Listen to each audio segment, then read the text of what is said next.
everyone. Today we are going to learn past continuous tense. तर आज आपण शिकणार आहोत चालू भूतकाळ. तर चालू भूतकाळाचा उपयोग भूतकाळातील एखाद्या वेळेवर क्रिया चालू होती असे दर्शवण्यासाठी चालू भूतकाळाचा उपयोग करतात.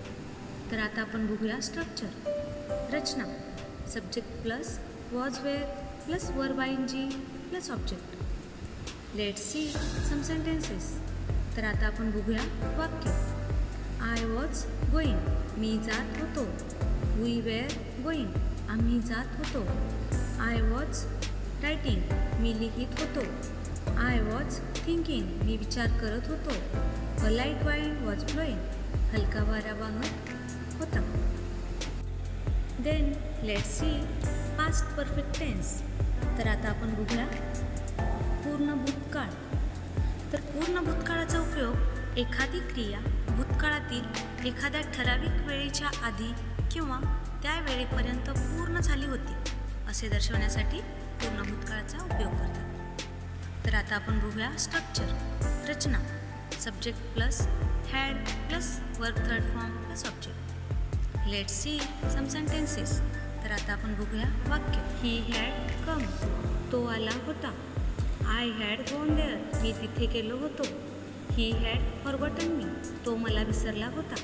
दे हॅड कम हिअर ते इथे आले होते. Then we will see past perfect continuous tense. तर आता आपण बघणार आहोत पूर्ण चालू भूतकाळ. तर पूर्ण चालू भूतकाळाचा उपयोग एखादी क्रिया भूतकाळातील ठराविक वेळेच्या खूप आधी सुरू होऊन त्या वेळेवरही सुरूच होती किंवा त्या वेळेपर्यंत सुरू होती असे दर्शवण्यासाठी पूर्ण चालू भूतकाळाचा उपयोग करतात. तर आता आपण बघूया structure. The structure of past perfect continuous tense. रचना subject plus had been plus verb आयएनजी plus object. Let's see some sentences. तर आता आपण बघूया काही वाक्य. He had been living there for 10 years तो तिथे 10 वर्षांपासून राहत आलेला होता. I was free in the evening but I had been working the whole day मी संध्याकाळी मोकळा होतो पण मी दिवसभर काम करत होतो. I had been wanting such a book for a long time खूप काळापासून मला असलं पुस्तक हवं होतं. Thanks for watching.